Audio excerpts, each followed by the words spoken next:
અને હવે પાટીદાર વર્સિસ આહિર સમાજ એવું થઈ ગયું છે। કારણ કે આહિર સમાજે પણ ચીમકી આપી છે કે અમારા સમાજના એક યુવાનને ખોટી રીતે કેસમાં ફસાવવામાં આવ્યો છે, એટલે અમે પણ 500 કાર લઈને ભેગા થઈશું।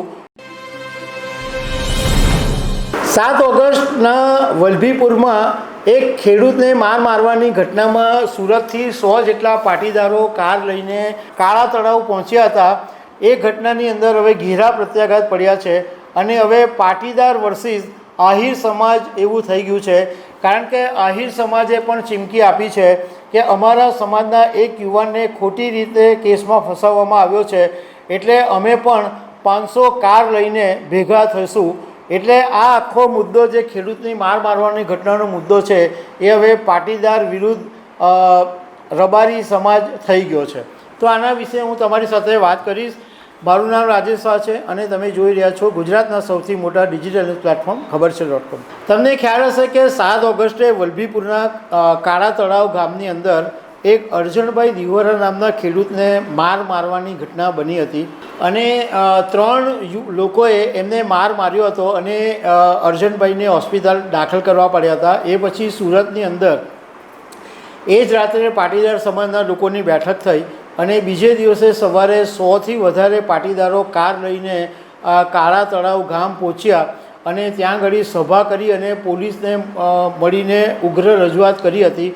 તો પોલીસે તે તરત ગુનો નોંધી અને જે આરોપી હતા એમની ધરપકડ કરી હતી।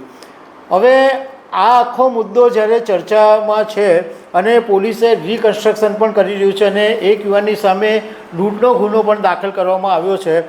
તો વિહોતર ગ્રુપે રબારી સમાજને હાકલ કરી છે કે સુરતથી જો 100 ગાડી કાળા તળાવ આવી શકતી હોય તો આપણે તો સ્થાનિક લોકો છે, આપણે તો કમસે કમ 500 ગાડી ભેગી કરવી જ જોઈએ અને સમાજના યુવકની સામે લૂંટનો જે ખોટો કેસ કર્યો છે એ પાછો ખેંચવાની પોલીસને રજૂઆત આપણે કરીશું અને જો આની અંદર કોઈ ઉકેલ નહીં આવશે તો ગાંધી ચિંધ્યા માર્ગે આંદોલન પણ કરવું પડશે એવું વિહોતર ગ્રુપે કીધું છે।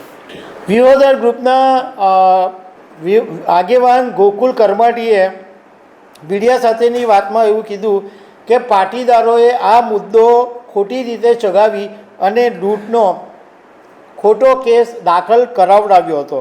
એમણે એમ કીધું કે આ પાટીદાર સમાજની ઘટના પછી રબારી સમાજને હાકલ કરવામાં આવી છે કે સમાજના ભાગલા નહીં પડવા જોઈએ, આપણે બધા આવા સમયે ભેગા થવું જ પડશે અને આ આપણા સમાજના એક યુવાનની સામે ખોટો કેસ કરવામાં આવ્યો છે એ પાછો ખેંચવામાં આવે એવી પોલીસને જબરદસ્ત માંગણી કરવી પડશે। એમણે કીધું કે મારામારીની ઘટના બની અને એની કલમ લગાવી તે ઠીક છે કે ચલો એ ઘટના બની છે, પરંતુ લૂંટ થઈ જ નથી અને લૂંટનો આ યુવાનની સામે ખોટો કેસ કરવામાં આવ્યો છે। સાથે સાથે ગોકુલ કરમાટીએ એવો પણ આરોપ લગાવ્યો કે પાટીદાર સમાજે શક્તિ પ્રદર્શન કરીને રબારી સમાજને બદનામ કરવાનું કામ કર્યું છે। એટલે હવે આ મુદ્દો આગળ વધે એવી સંભાવના દેખાઈ રહી છે। પાટીદાર સમાજ વર્સિસ રબારી સમાજનો મુદ્દો ઉછળે એવી શક્યતાઓ અત્યારે દેખાઈ રહી છે। તો દર્શક મિત્રો, આવી અનેક વાતો સાથે અમે તમને મળતા રહીશું। Thank you very much.